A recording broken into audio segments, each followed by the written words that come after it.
Assalamualaikum warahmatullahi wabarakatuh. A'udzubillahi minasyaitonirrajim. Bismillahirrahmanirrahim. Raditu billahi rabbah wa bil islami dina wa bi Muhammadin nabiyya wa rasulah. Rabbi zidni ilma warzuqni fahma. Rabbi syurah li syadri wa yassir li amri wahlul 'uqdatam min lisani yafqahu qawli. Amin. Bagaimana anak-anak kabarnya? Alhamdulillah. Mudah-mudahan kita semua selalu diberikan sehat, panjang umur, supaya kita bisa menjalankan tugas kita masing-masing. Karena pada hari ini adalah pertemuan yang pertama di semester ganjil untuk pembelajaran pendidikan agama Islam di kelas 12. Namun sebelumnya pembelajaran ini kita mulai, ada baiknya apabila kami memperkenalkan diri kepada anak-anakku semuanya, yaitu pada pembelajaran kelas 12 ini diampu oleh 2 orang guru. Ya. Saya sebagai guru pendidikan agama Islam, ya, perkenalkan, nama saya adalah Lili Musabihah. Cukup dipanggil dengan Bu Lili. Yang mengajar di kelas 12 di jurusan RPL, TKJ, listrik, LAS, dan TKR. Kemudian guru yang satunya itu beliaunya adalah Bu Aulal Inayah yang mengajar kalian di jurusan mesin di TPM.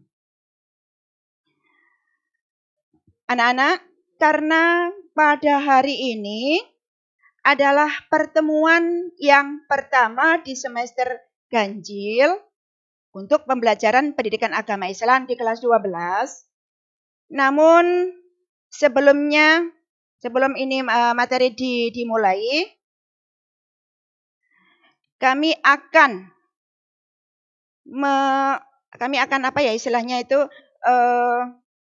menyampaikan bahwa pendidikan agama Islam ini di kelas 12 pembelajarannya yang pertama tentang aspek Al-Qur'an. Ya, tentang aspek Al-Qur'an. Di mana untuk kelas 12 semester ini membahas tentang ayat Al-Qur'an tentang berpikir kritis. Ya, tentang berpikir kritis.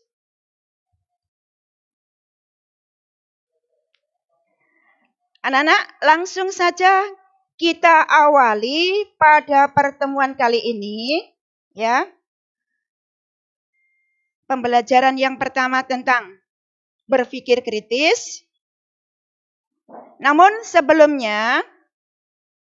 materi ini kita sampaikan, ada baiknya kita sampaikan dulu kompetensi dasarnya atau istilahnya KD-nya yang sesuai dengan pembahasan pada hari ini adalah tentang berpikir kritis. Tadi sudah dibahas tentang masalah aspek Al-Qur'an. Yang membahas tentang berpikir kritis ini ada di dalam surah Ali Imran ayat 190 dan 193 serta hadis terkait tentang berpikir kritis.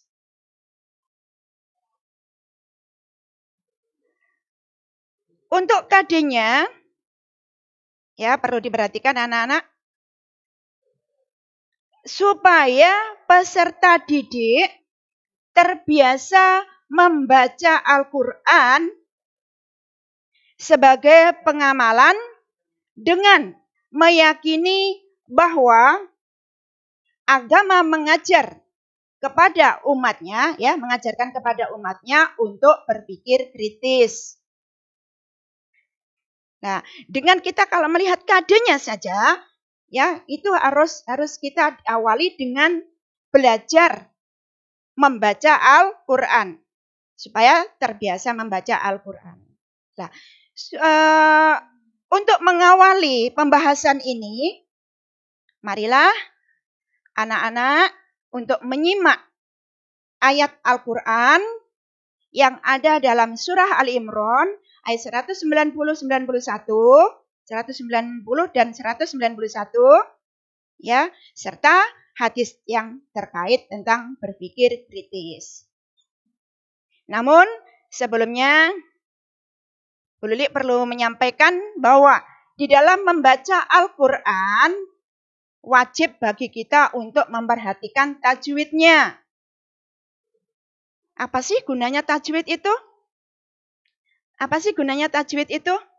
Nah, itu adalah untuk memelihara, ya, untuk memelihara baca ayat-ayat Al-Quran, untuk memelihara ayat-ayat Al-Quran yang mungkin ada salahnya, ya, yang mungkin ada kesalahan di situ yang diperbuat oleh pembacanya. Makanya penerapan tajwid itu penting.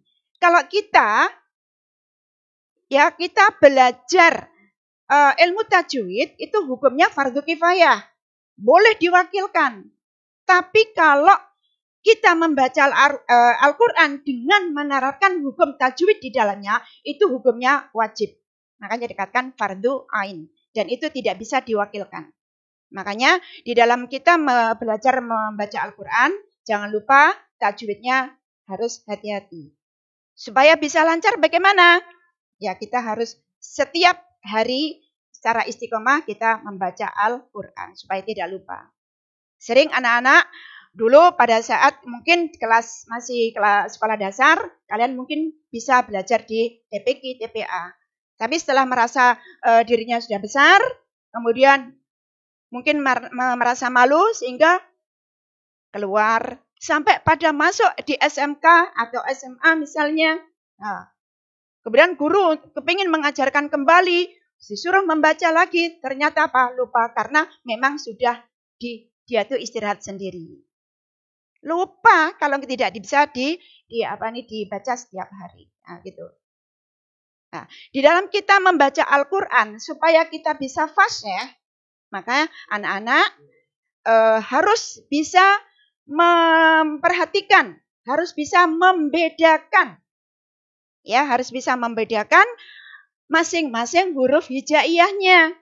Makanya jangan sampai salah. Karena satu saja huruf hijaiyah salah kamu baca, itu dosa. Karena sudah merubah artinya. Boleh ingatkan ini mumpung ada kesempatan seperti ini, ya. Ini melancang sedikit dari materi sebentar ya. Kalau kita belum lancar untuk membaca Al-Quran, huruf hijaiyahnya banyak yang kita belum bisa membedakan. Jangan pernah kita punya ambisi untuk menjadi imamnya sholat. Karena apa? Kriteria menjadi imamnya sholat, satu adalah fasih dalam membaca Al-Quran. Kalau belum fasih, ya jangan mau ditunjuk. Atau apalagi kita sampai pada mau siap untuk menjadi imam sholat. Jangan. Nanti takutnya apa? Salah di situ. Karena apa? Di dalam sholat, bacaan surah Al-Fatihah merupakan salah satu dari rukunnya sholat. Kalau Al-Fatihah itu salah membacanya, berarti sholatnya tidak sah. Karena rukunnya sudah dirusak. Gitu. Makanya hati-hati. Ya, jangan pernah kita punya ambisi untuk menjadi imamnya sholat. Nah, makanya hati-hati. Harus bisa membedakan. Contoh kecil aja. Antara huruf A, alif, dan ain. Nah, itu harus kita bisa membedakan. A. Kemudian antara sa dan shwa, shwin, ya. Sa, sa, sya. Itu pun juga harus kamu bisa membedakan. Oh. Tapi kebanyakan langsung disamakan, sa gitu aja. Nah, itu udah salah kaprah istilahnya, udah rusak banget. Antara ka dan lo, nah, ka, lo itu pun juga harus diperhatikan betul. Ya, harus diperhatikan betul. Makanya anak-anak harus benar-benar belajar untuk itu. Karena satu saja Al-Quran hijaiyahnya salah, berarti sudah dosa loh ya. Hati-hati. Oke, kita kembali kepada pokok permasalahan. Anak-anak coba disimak ya. Bu Lilik nanti akan membacakan pelan-pelan surah Ali Imran yang ada kaitannya dengan materi pada hari ini ya, yang itu di dalam surah Ali Imran ayat 190 191 ya.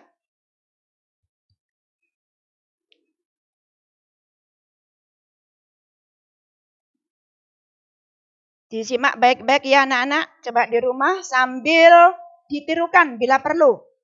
Ya, sambil ditirukan. Supaya anak-anak satu huruf saja kamu bacanya udah pahalanya besar. Coba diperhatikan ya. Di sini sudah terlihat surah Ali Imran ya, yang membahas tentang berpikir kritis. Dalam membaca Al-Qur'an, dalam taraf belajar itu tidak perlu berpikir masalah nadanya dulu. Itu abaikan dulu ya. Abaikan dulu. Karena nanti kalau kamu selalu mengutamakan nada, nanti takutnya salah. Kamu nggak bisa hijaiyahnya tuh malah marat-marit ya. Oke. Diperhatikan baik-baik sesuai dengan tajwidnya ya. A'udzubillahi minasyaitonirrajim. Bismillahirrahmanirrahim. Inna fi khalqis samawati wal ard wa ikhtilafil laili wan nahar la ayatil liulil albab.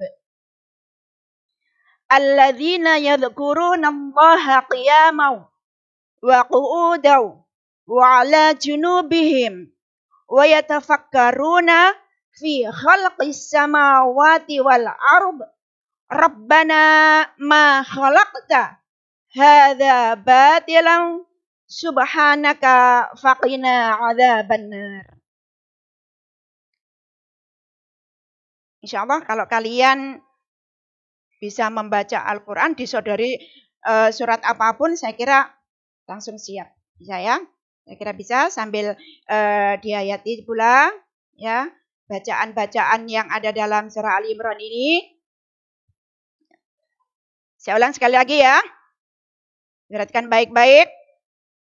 Inna fi khalqis samawati wal ard wa ikhtilafil laili wan nahar la ayatil liulil albab.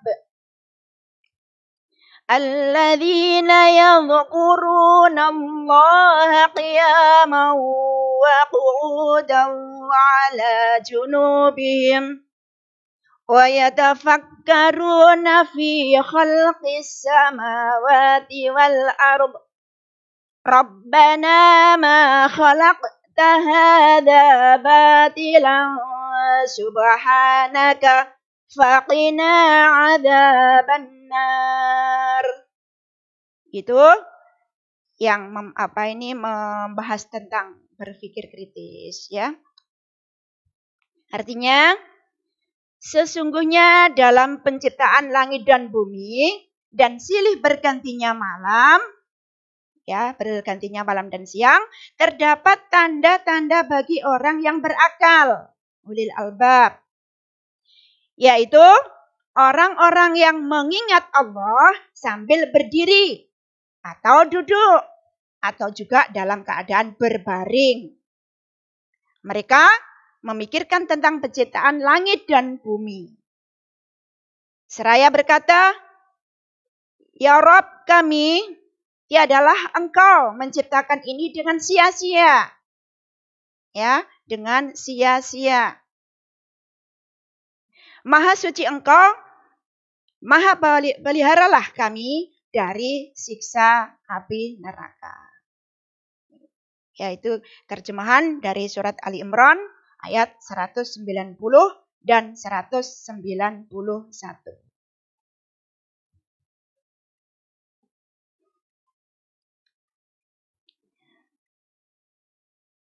Selanjutnya, di sini ada yang harus kalian perhatikan, ya, hukum tajwidnya atau hukum bacaannya. Yang tadi sudah Bu Lili sampaikan, cara membaca yang benar sesuai dengan tajwidnya itu yang bagaimana. Di sini ada cuplikan atau potongan ayat-ayat yang harus kalian perhatikan yang ada dalam surat Ali Imran ya, khususnya surat ayat 190 dan 191. Yang pertama, inna. Kenapa kok dibaca agak menekan? Karena itu adalah bacaan gunnah. Nah, ya, cirinya ada nun berharokat atau berharokat apa? Tasjid atau istilahnya saddah. Ya, cara membacanya bagaimana? Inna, nun itu agak ditekan dan didengungkan. Nah, dengungnya gimana? Sampai pada hidung. Ditekan sampai 2 harokat. Inna, bukan inna, salah. Kalau kita baca Al-Quran, inna itu salah. Ya, jadi tajwidnya tidak mengena. Jadi kita membacanya harus mendengung. Karena itu adalah bacaan gunnah. Inna, nah, gitu. Kemudian yang kedua, as-samawat. As-samawat, idgham samsiyah. Karena apa? Karena al bertemu dengan huruf sin. Ya, cara membacanya itu dilebur. Ya, tidak al samawat salah. Karena sin ada sadda di situ, jadi itu dilebur. Ya, jadikan satu, masuk pada huruf berikutnya. Dibaca tasjid. Al dibaca dibaca tasjid. Jadi dileburkan. As-samawat gitu. Ya, as-samawat. Itu idgham samsiyah namanya. Yang ketiga, wal ardi. Ya, hukum bacaannya atau hukum tajwidnya adalah idhar komariah. Karena itu apa? Karena al bertemu dengan alif atau hamzah. Jadi dibaca jelas. Ya, dibaca jelas. Alnya dibaca jelas. Wal ardi. Kita lanjutkan. Kalau kita melihat lagi dari ayat yang lain, dilanjutkan ayatnya itu adalah la ayati liuli idgham bila gunnah. Ya, idgham bila gunnah. Harokat tanwin bertemu dengan huruf lam. Ya, tanwin tinnya la ayatin itu bukan la ayatin ya yang kalau kita baca jangan. Tapi la ayatil liuli. La ayatil ya. Tanwin dilebur dan huruf lam dibaca tasdid. Kalau idgham bihuna selanjutnya kita bisa ketemu dengan ayat ini. Qiyaman wa qu'uda. Ya, qiyaman wa qu'uda itu idgham bihunnah. Ya, harokat tanwin bertemu huruf waw. Tanwin bertemu huruf waw. Itu idgham bi gunnah. Ya, bunyi tanwin itu dilebur.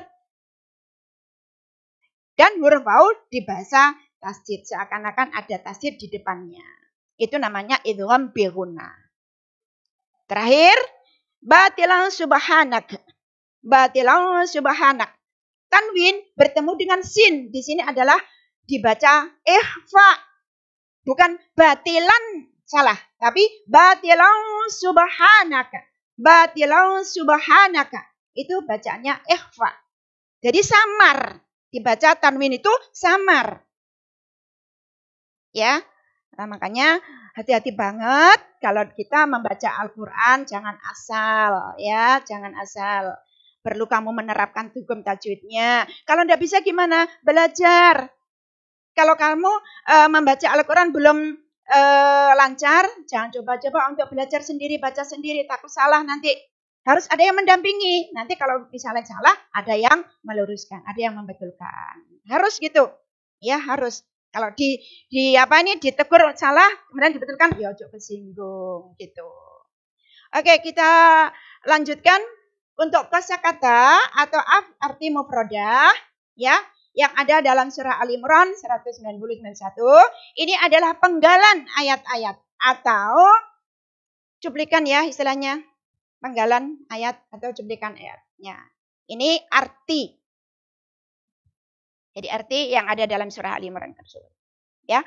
Inna fi khalqi, itu sesungguhnya pada penciptaan. Jadi kita cuplik sedikit-sedikit gitu ya. As-samawat, langit. Ardi, nah, samawat wal ardi. Ya, gitu ya. Langit itu samawat, ardi itu adalah bumi. Wahtilafi, dan pergantian al-lail malam. Wan-nahar itu siang. Jadi pergantian malam dan siang. Wahtilafil laili wan-nahar. Kemudian la ayah, sungguh merupakan tanda-tanda. Ulil albab, bagi orang yang berakal. Ulil albab itu berakal. Yadhkurunallah, mengingat Allah. Kayak zikir itu kan mengingat Allah ya. Kemudian qiyamah itu berdiri. Seperti bulil ini, qiyamah ya. Wa qu'udan, seperti kalian lagi duduk. Dan duduk ya. Wa ala junubihim, dan saat berbaring. Wa yatafakkaruna, dan mereka berpikir. Tafakkarun. Ma khalaqta hadza, tidaklah engkau ciptakan semua ini batilang, sia-sia, batil. Ya, sia-sia, Masya Allah. Subhanak, maha suci engkau. Faqina, maka jauhkanlah kami adzabannar, dari adab api neraka. Ya, itu adalah kata-kata arti mufradah atau kosakatanya. Gitu. Ya.